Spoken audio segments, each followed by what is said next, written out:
En 48 heures, le Sahel a changé. Sous la direction de Traoré, les armées du Burkina Faso, du Mali et du Niger ont frappé avec une rapidité inédite, rompant avec des décennies de dépendance. Les puissances étrangères qui jusque-là dictaient la guerre ont été mises de côté. À Ouagadougou, Bamako et Niamey, un silence lourd s'est installé, comme une attente d'un soutien qui ne viendrait pas. Mais Traoré a pris une décision audacieuse, agir sans permission.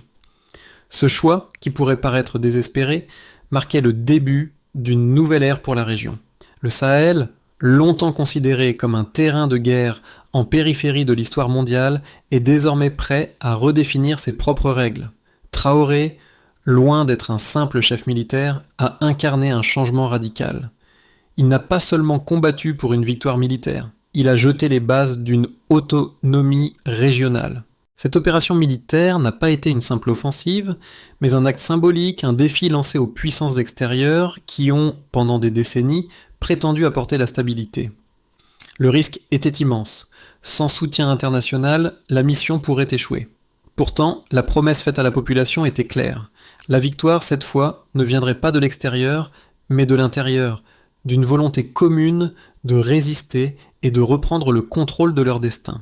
L'issue de cette bataille ne serait pas seulement militaire, mais aussi politique et morale. Le Sahel pourrait-il vraiment se défendre seul, sans l'aide des puissances étrangères qu'il avait toujours gouverné à distance? Le Sahel, cette vaste étendue désertique que le monde semblait avoir oubliée, s'est soudainement retrouvé au cœur de l'attention internationale, mais pour des raisons inattendues. En l'espace de 48 heures, les armées du Burkina Faso, du Mali et du Niger, sous la houlette de Traoré, ont coordonné une frappe sans précédent, un coup de maître militaire qui n'a été possible que grâce à une nouvelle forme de coopération régionale. Traoré, avec sa vision claire, a impulsé une série d'actions audacieuses, loin des protocoles militaires traditionnels. Ce n'était pas un simple coup de force, mais une réponse directe aux décennies de dépendance, une tentative de reprendre la main sur leur propre destinée. Il ne s'agissait pas simplement de combattre des ennemis extérieurs, mais de se réapproprier les instruments du pouvoir, qu'il s'agisse de la technologie, de la stratégie ou des ressources locales. Le désert, longtemps perçu comme un lieu de passage pour des armées étrangères, est devenu le théâtre d'une transformation géopolitique radicale. Ce mini-révélateur a marqué un tournant dans la guerre du Sahel.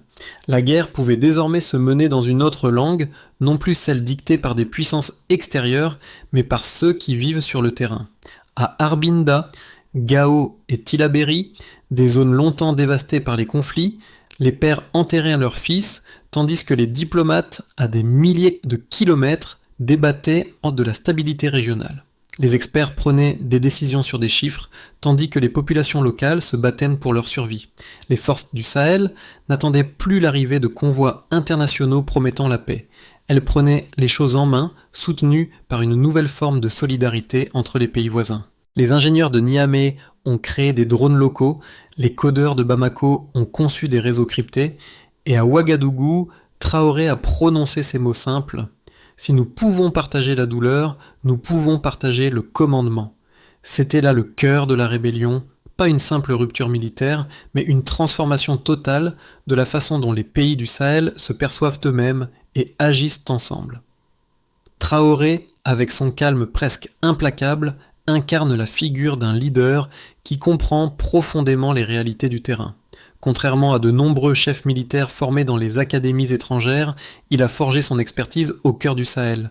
Son autorité ne provient pas de grades ou de titres, mais de son expérience vécue dans les conditions les plus extrêmes. Il n'a jamais été un homme de discours grandiloquent, mais un stratège discret dont les actions parlent plus fort que les mots. Le changement qu'il a impulsé n'a pas seulement été militaire, il a eu des répercussions sur la société tout entière. Lorsqu'il a pris la décision de coordonner l'attaque, il a non seulement unifié des armées disparates, mais a également donné naissance à une nouvelle forme de gouvernance régionale. Le message était clair. La victoire ne viendrait pas de l'extérieur, mais des gens qui connaissent leur terrain et leurs besoins. Ce n'était pas une simple guerre contre un ennemi, mais un défi de survie pour la dignité et la souveraineté du Sahel. Au-delà des victoires tactiques, l'impact immédiat de cette opération a été ressenti dans la vie quotidienne des habitants du Sahel. Les populations souvent écrasés par des décennies de guerre et de dépendance, ont trouvé un nouvel espoir dans la réussite militaire. À chaque village libéré, à chaque avancée, les gens ont vu que l'impossible devenait possible. Dans les rues de Ouagadougou, de Bamako et de Niamey, l'air était chargé d'une énergie nouvelle, celle de la conviction que le Sahel pouvait enfin s'autodéterminer. Le 4 octobre 2025, à 3h40, les premiers drones locaux ont survolé les dunes du Sahel, marquant le début d'une offensive militaire qui allait changer le cours de l'histoire régionale. Les armées du Burkina Faso, du Mali et du Niger, sous la direction de Traoré, ont déclenché une opération d'une rapidité sans précédent.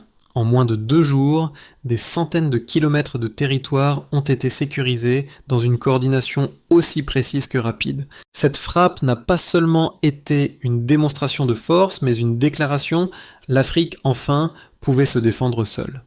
Le coup de départ a été donné depuis une petite base près de Dori, au Burkina Faso. Là, dans une salle de commandement improvisée, les officiers de 3 nations se sont unis, non par des intérêts étrangers, mais par un seul objectif, récupérer leur souveraineté.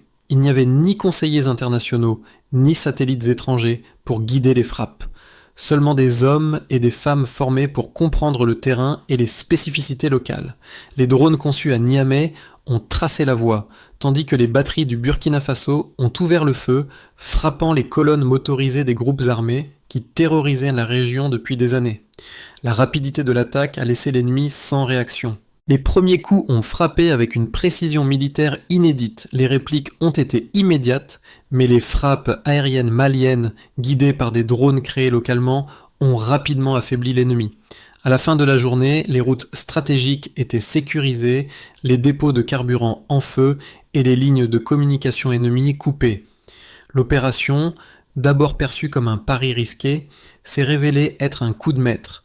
La coordination entre les forces sahéliennes n'avait jamais été aussi fluide. De Gao à Ouagadougou, les troupes se rapprochaient avec une unité parfaite, reliée par des réseaux cryptés conçus par des étudiants de Bamako. Chaque mouvement, chaque geste semblait parfaitement synchronisé. L'effet immédiat de cette offensive sur le terrain a été stupéfiant. Les villages, autrefois sous le joug des groupes armés, ont commencé à se libérer. Les habitants qui avaient vécu dans la peur pendant des années, ont vu leurs espoirs renaître. La population sahélienne, longtemps délaissée, se retrouvait au centre de la bataille pour son propre avenir. Le risque de perdre cette guerre était réel, mais la victoire n'était plus seulement militaire, elle était morale. Le Sahel prouvait qu'il pouvait se défendre seul, sans la tutelle des puissances étrangères. Cette opération militaire n'était pas un simple événement ponctuel. Elle marquait le début d'un changement profond, un tournant dans la géopolitique de la région. Le 6 octobre, à midi, les premières lignes de défense ennemies se sont effondrées et les troupes sahéliennes ont pris le contrôle de plus de 65% de la zone stratégique de Tindiban-Arbinda.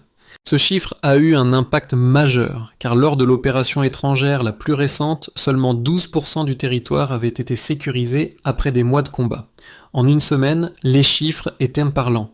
Le Sahel avait réussi à libérer une zone qui, en d'autres temps, aurait pris des mois à sécuriser. Les déplacés, qui étaient plus de 2,5 millions avant l'opération, ont commencé à revenir. Un indicateur crucial de la réussite de l'opération fut la diminution de 8% par jour du nombre de déplacés dans les zones récemment sécurisées. Cela prouvait que la population réintégrait rapidement les zones libérées, retrouvant sa place dans des terres qu'elle avait été forcée d'abandonner pendant des années.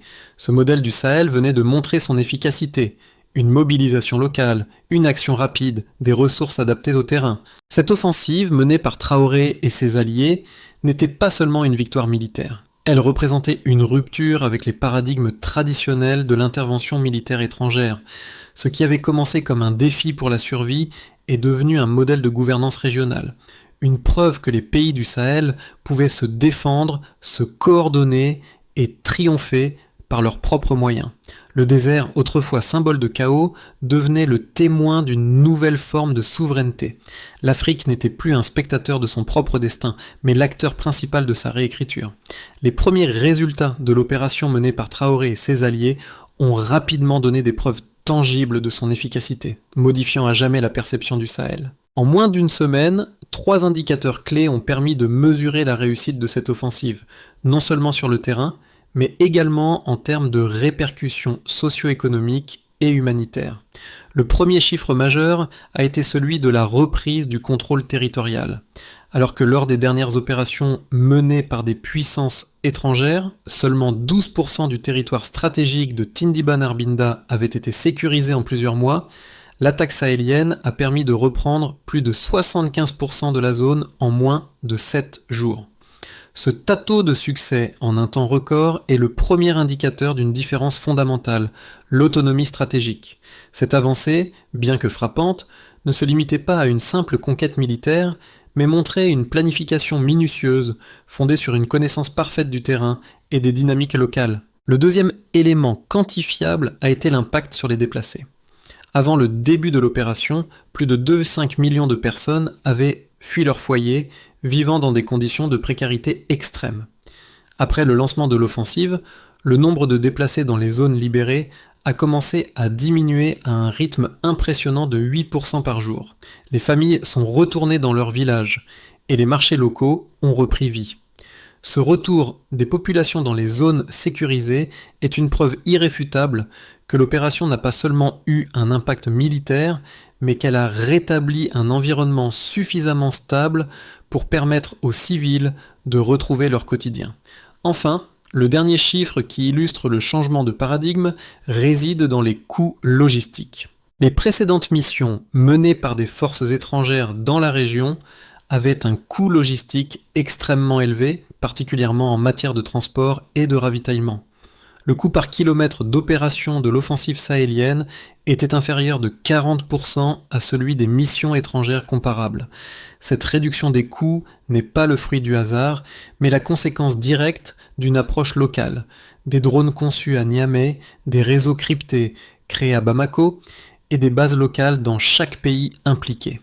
Cette autonomie en matière de logistique a permis de maximiser l'efficacité des ressources disponibles tout en réduisant la dépendance vis-à-vis de l'aide extérieure. Ces trois indicateurs, contrôle territorial, retour des déplacés et réduction des coûts logistiques, montrent que le modèle sahélien a non seulement réussi à sécuriser son territoire, mais a également posé les bases d'un développement durable. En l'espace de quelques jours, l'Afrique, en particulier le Sahel, a prouvé que la souveraineté pouvait être exercée de manière efficace et mesurable, sans l'aide d'interventions extérieures coûteuses et parfois inefficaces. La logique de l'autosuffisance militaire, doublée d'une stratégie de gouvernance endogène, devient ainsi un modèle viable pour d'autres régions du continent. Mais au-delà de ces chiffres, ce qui impressionne, c'est la rapidité avec laquelle l'opération a été perçue et comprise à l'échelle mondiale. En moins de 72 heures, les médias internationaux ont relayé l'information, saluant l'efficacité de l'action menée par des forces africaines. À Paris, Washington et Moscou, les experts ont commencé à discuter du modèle sahélien comme d'une nouvelle référence en matière de défense autonome. Le Sahel, autrefois considéré comme une région instable, est devenu le symbole d'une Afrique capable de se défendre, de se gouverner et de réécrire ses propres règles. L'opération menée par Traoré et ses alliés a suscité des débats parmi les analystes et observateurs internationaux. D'un côté, les partisans de ce modèle de défense endogène saluent la rapidité et l'efficacité de l'action. Ils voient en cette offensive un tournant pour l'Afrique, une démonstration que le continent peut désormais se défendre seul, sans l'appui d'acteurs extérieurs. Les chiffres sont là pour le prouver. Un contrôle territorial récupéré en quelques jours, des populations déplacées qui retournent chez elles, des coûts logistiques réduits de manière significative. Selon ces analystes, la leçon tirée de l'opération du Sahel est claire. Une défense autonome, soutenue par des technologies locales et une gouvernance régionale cohérente, est non seulement possible, mais elle est également plus efficace que les interventions étrangères à long terme. Cependant, cette analyse optimiste fait face à une critique majeure, celle du manque de ressources et de la fragilité d'un tel modèle. Les sceptiques soulignent que, bien que l'opération ait été couronnée de succès, elle n'en demeure pas moins une réponse à une situation exceptionnelle. Les pays du Sahel, malgré leur courage et leur détermination, sont encore loin de disposer de toutes les ressources nécessaires pour maintenir un tel modèle à long terme. Les sanctions économiques, les pressions diplomatiques et les tensions internes risquent de fragiliser cette dynamique. De plus, la dépendance aux technologies locales, bien qu'innovantes, peut poser des défis. Les drones créés à Niamey et les réseaux cryptés de Bamako ont permis de réduire les coûts et d'augmenter l'efficacité. Mais ces solutions, bien qu'adaptées aux réalités du terrain, ne sont pas à l'abri de l'épuisement des ressources ou des cyberattaques extérieures. Si l'autosuffisance technologique est un atout, elle comporte également des risques. Ce modèle du Sahel, aussi prometteur soit-il, devra être soutenu par une gestion rigoureuse des ressources, une collaboration continue entre les pays du Sahel et un réseau d'appui régional. Ainsi, bien que l'opération ait démontré que le Sahel pouvait se défendre seul, la question demeure. Cette capacité à se défendre peut-elle se maintenir dans le temps ? Les forces sahéliennes, sans l'appui extérieur, sauront-elles résister aux défis économiques, politiques et technologiques qui se dresseront sur leur chemin ? Ces questions, bien que préoccupantes, ne doivent pas occulter le message principal. Le Sahel a franchi un cap. Il ne dépend plus des autres pour sa sécurité. Il l'a prise en main. Et cela, quel que soit le futur, est un changement fondamental. La guerre du Sahel n'est plus simplement une bataille contre des groupes armés, mais une lutte pour l'autodétermination. À ce stade, un constat majeur s'impose.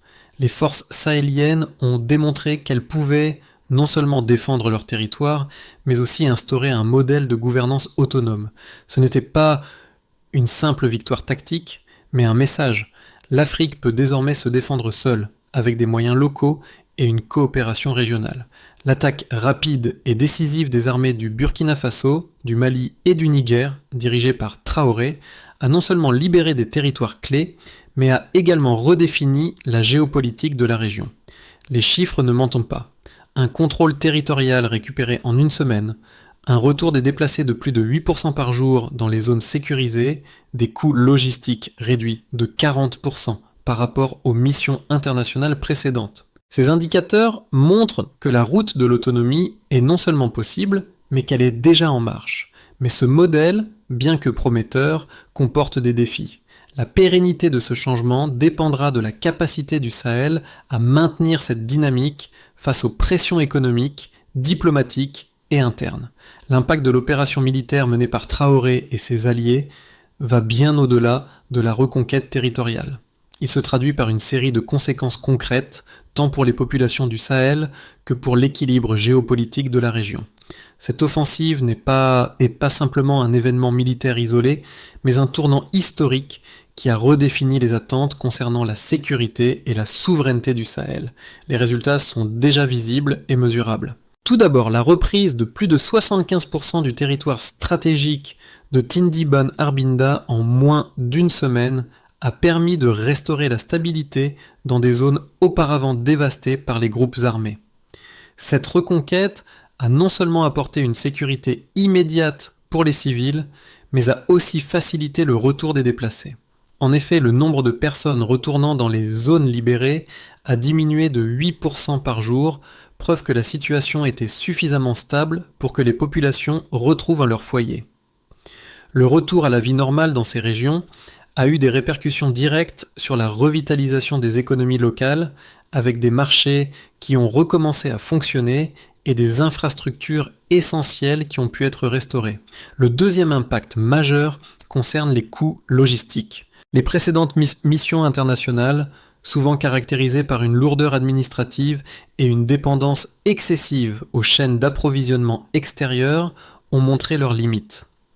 L'opération menée par les forces sahéliennes, au contraire, a réduit les coûts par kilomètre d'opération de 40% par rapport aux missions étrangères comparables.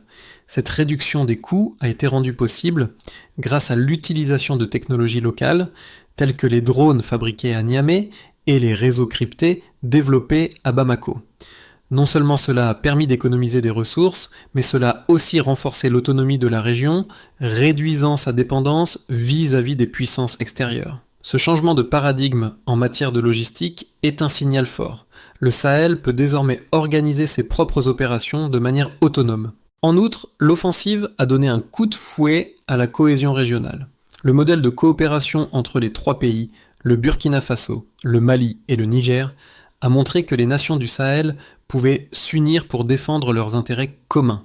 L'Alliance des États du Sahel, qui a vu le jour sur le terrain, est devenue un symbole de solidarité et de résilience. Cette solidarité régionale ne s'arrête pas à la sphère militaire. Elle s'étend désormais au secteur économique, technologique et social.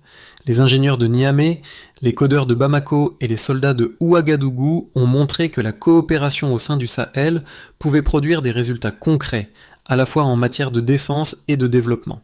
Cependant, malgré ces succès évidents, la situation reste fragile.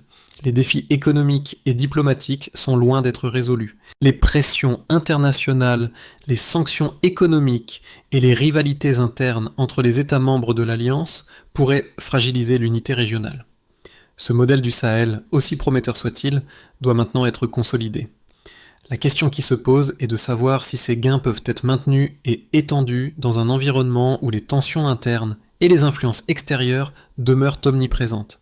Mais une chose est claire, le Sahel a franchi un cap décisif. Il a prouvé que même sans l'aide extérieure, il peut se défendre, se relever et écrire son propre avenir. À l'horizon des 6 à 12 prochains mois, 3 scénarios distincts semblent se dessiner pour l'avenir du Sahel, chacun présentant ses propres défis et opportunités. Ces trajectoires, bien qu'incertaines, reflètent les choix cruciaux qui détermineront la stabilité et la souveraineté de la région à long terme. Le premier scénario envisage une consolidation prudente des acquis de l'opération menée par Traoré.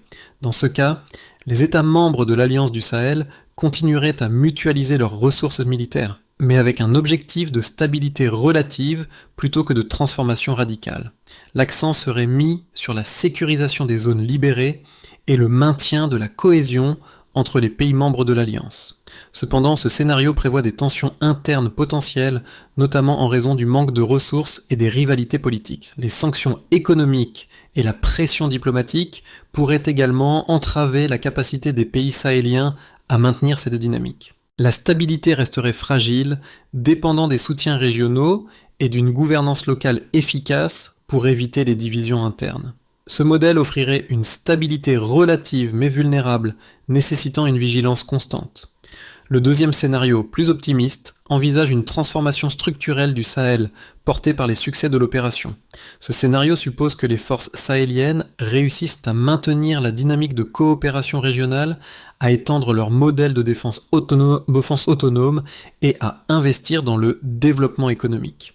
La coopération entre les pays membres de l'Alliance pourrait inspirer d'autres régions africaines, créant une nouvelle ère de coopération continentale. En outre, la réduction de la dépendance à l'aide étrangère pourrait ouvrir la voie à un renouveau économique avec des infrastructures régionales intégrées et un secteur agricole revitalisé. Dans ce scénario, l'autosuffisance militaire et la stabilité politique se renforcent mutuellement, créant une Afrique plus souveraine et moins dépendante des interventions extérieures. Le défi principal serait d'assurer que les gains économiques ne soient pas éclipsés par des tensions politiques internes.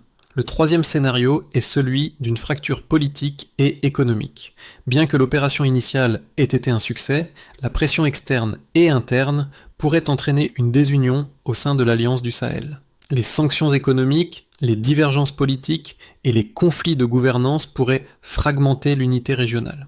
Ce scénario envisage un retour à la dépendance vis-à-vis des puissances extérieures, en particulier si les pays du Sahel échouent à maintenir une coopération durable. La fragmentation de l'Alliance pourrait entraîner une instabilité accrue, avec la réémergence des groupes armés et un retour aux anciennes pratiques de gouvernance. Ce scénario serait le plus risqué, mettant en péril les acquis de l'opération et réintroduisant les facteurs d'instabilité qui avaient caractérisé la région pendant des décennies.